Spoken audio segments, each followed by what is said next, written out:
questions here, you must be getting very tired. Am I the 16th or 17th? At any rate, all kidding aside, thank you for taking the time. Today marks 1 month since Russia began Ukraine, the brutal invasion of Ukraine. And we held a NATO summit the very next day. At that time, my overwhelming objective was wanting that summit absolute unity on 3 key important issues among our NATO and European allies. First was to support Ukraine with military humanitarian assistance. Second was to impose the most significant sanctions, economic sanction regime ever, in order to cripple Putin's economy for his actions. Third was to fortify the eastern flank of our NATO allies, who were obviously very, very concerned and somewhat worried of what we accomplished all 3 of these. And today we're determined to sustain those efforts and to build on them. The United States is committed to provide over $2 billion to Ukraine since I became president, anti-air systems, anti-armor systems, ammunition, and our weapons are flowing into Ukraine as I speak. And today we're prepared to commit more than $1 billion in humanitarian assistance to help get relief to millions of Ukrainians affected by the war in Ukraine. Refugees will wish to stay in Europe, closer to their homes. But we also will welcome 100,000 Ukrainians to the United States with a focus on reuniting. And we will invest $320 million to bolster democratic resilience and defend human rights in Ukraine and neighboring countries. We're also coordinating with the G7 and the European Union on food security as well as energy security. And I'll have more to say about that tomorrow. We're also announcing new sanctions of more than individuals and entities in alignment with the European Union.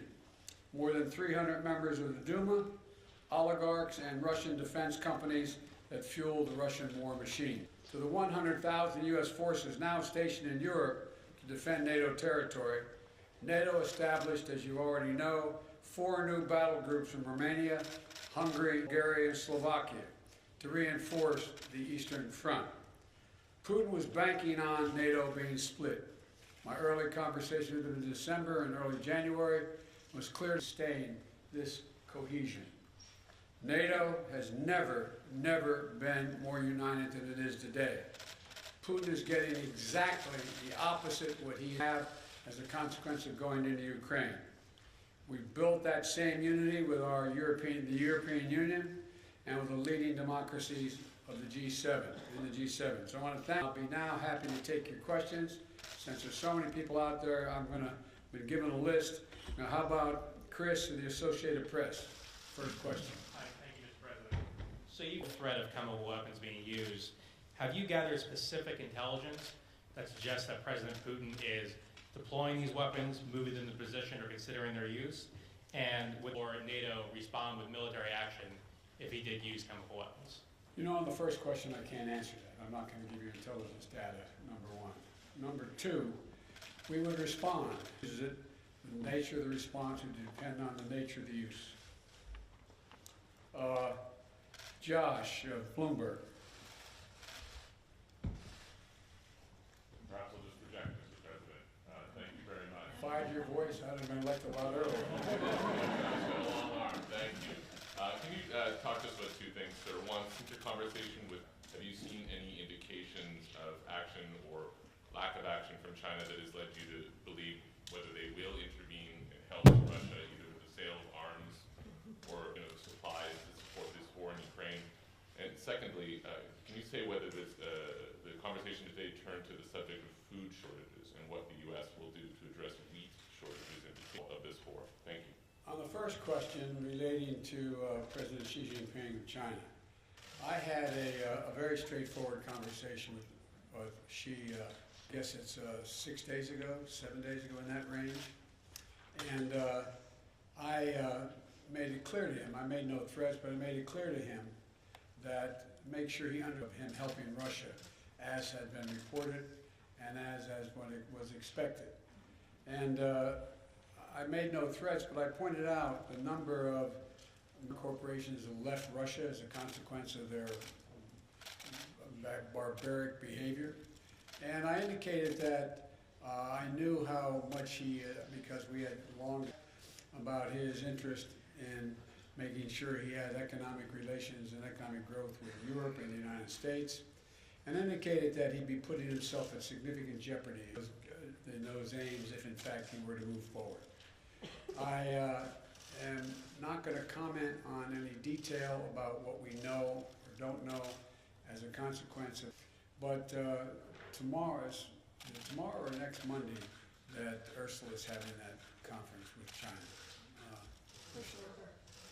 The first, on April 1st. We've had discussions because I think that China understands that its economic future is much tied to the West than it is to Russia. And so I'm hopeful that he does not get engaged. We also did that there's a need for us to set up, NATO to set up, and the EU, to set up a system whereby we have an organization looking at who has sanctions and where and when and how they violated them. And that's something we're going to put in train. It's not done yet. So with regard to, I have nothing more to report. With regard to food shortage, yes, we did talk about food shortages. And it's going to be real.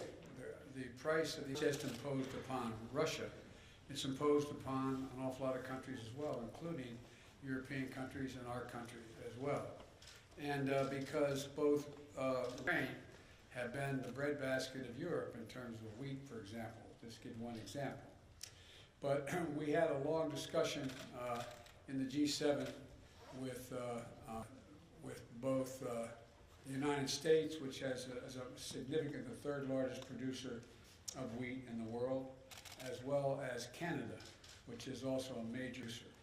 And we both talked about how we could increase and disseminate more rapidly food shortages. In addition to that, we talked about urging countries and everyone else to end trade restrictions on sending limitations on sending food abroad.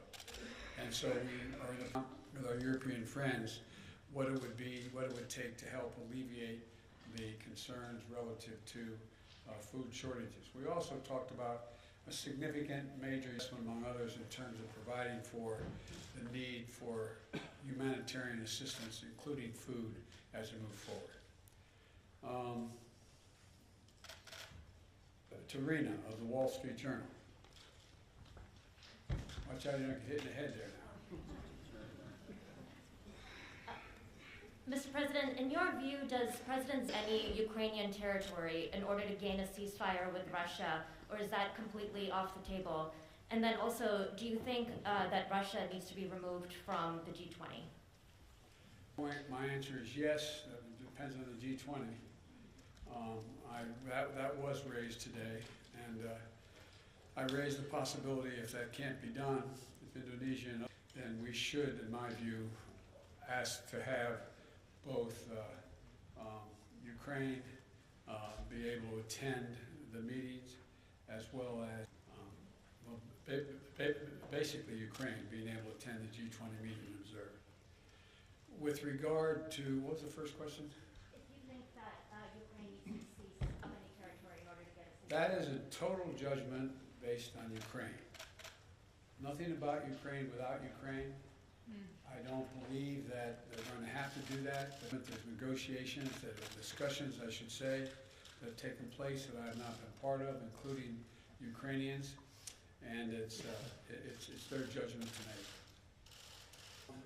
Cecilia, ABC. There you go.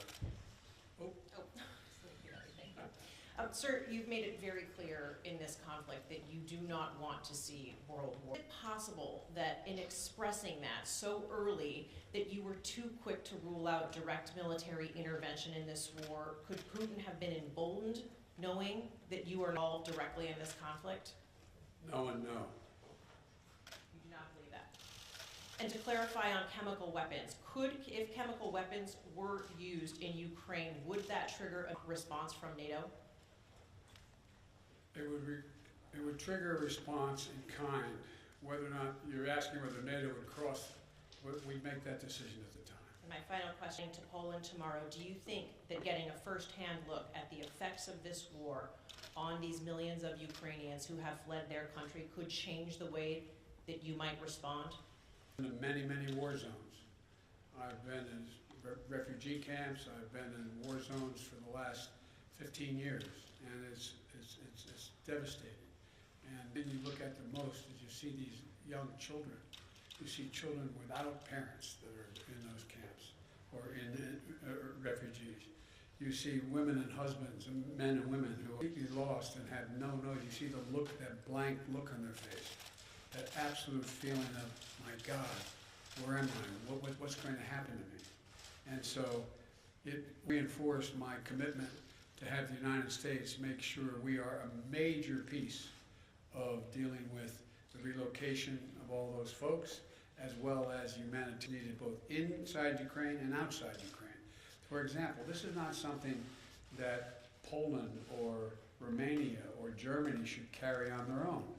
This is an international, the United States as a leader, one of the leaders in the international community, has an obligation to be engaged and do all we can to ease the suffering and pain of innocent women and men, for that matter, throughout Ukraine.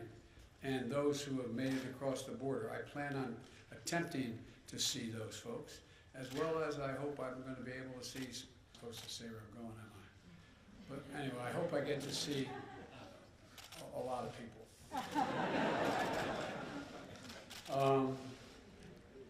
Marcus.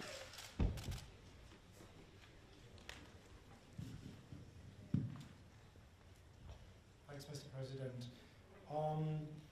There's a presidential election 2024, and as you know, there are there are widespread concerns in Europe that a figure like your predecessor, maybe even your predecessor himself, to get elected president again. Are there any steps, anything you're trying to do, and NATO is trying to do here these days, to prevent becoming undone 2 years from now? No, that's not how I think of this. I've been dealing with foreign policy for longer than anybody is involved in this process right now. I have concerns about the impact. I made a commitment when I ran this time. I wasn't going to run again, and I mean that sincerely. I had no intention of running for president again. And those folks coming out of the fields in Virginia carrying torches and carrying Nazi banners and literally singing the same vile rhyme that they used in Germany in the early 20s, or 30s, I should say. And then when the gentleman you mentioned was asked what he thought, and a young woman was there, and he was asked what he thought, he said, "They're very good people on both sides." And that's when I decided I wasn't going to be quiet any longer. In this time, and I think the American press, whether they look at me favorably or unfavorably, will acknowledge this. I made the determination. Nothing is worth, no election, I'm doing exactly what I think is the right thing. Not a joke. I'm too long in the tooth to fool with this any longer. And so we're a long way off in elections. My focus of any election is on making sure that we retain the House and the United States Senate so that I have the room to continue to do the things that I've been able to do in terms of grow deal in a rational way with American foreign policy and lead the world, be the leader of the free world. So, but it's not an illogical question. I say to people at home, imagine if we sat and watched the doors of the Bundestag broken down and police officers killed and hundreds of people in. Or imagine if we saw that happening in the British Parliament or whatever. How would we feel? And one of the things that I take some solace from, I don't think you'll find any European leader who thinks that I am not up to the job. And I mean that simply. It's that The point is that when the first G7 meeting I attended, like the one I did today, was in Great Britain. And I sat down and I said, America's back. One of my counterparts, colleagues, head of state, said, for how long? For how long? And so I don't blame, I don't criticize anybody for asking that question. But the next election, I'd be very fortunate if I had that same man running against me. Thank you very much. Here's it falling. Whoa. No. Yeah, one final question, right. Hey, wait, hold on a second, please. I was supposed to be an hour ago in meeting and to speak. No, I'm thanking you. So someone I haven't called on before. You. Who are you? I'm Christina from CBS. Thank you, sir. Okay. It didn't work. What makes you think Vladimir Putin will alter course based on the action you've taken today? Let's get something straight. You remember, if you covered me from the very beginning, I did not say that, in fact, the sanctions never deter. You keep talking about that. Sanctions never deter. The maintenance of sanctions, the maintenance of increasing the pain, and the demonstration why I asked for this NATO meeting today is to be sure that after a month we will sustain what we're doing, not just next month, the remainder of this entire year. That's what will stop it. You believe the actions today will have an impact on making Russia change course in Ukraine? That's not what I said. You're playing a game with me. I know. The answer is, I think what happens is we have to demonstrate the purpose. The single most important thing is for us to stay unified. And the world continue to focus on what a brute this guy is. Innocent people's lives are being lost and ruined, and what's going on. That's the important thing. But look, if you're Putin and you think that that Europe is going to crack 6 weeks or 2 months, why not? They can take anything for another month, but we have to demonstrate. The reason I asked for the meeting, we have to stay fully, totally, thoroughly united.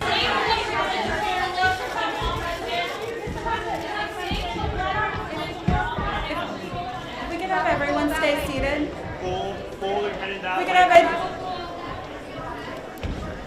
We could have everyone stay seated until the traveling package has departed.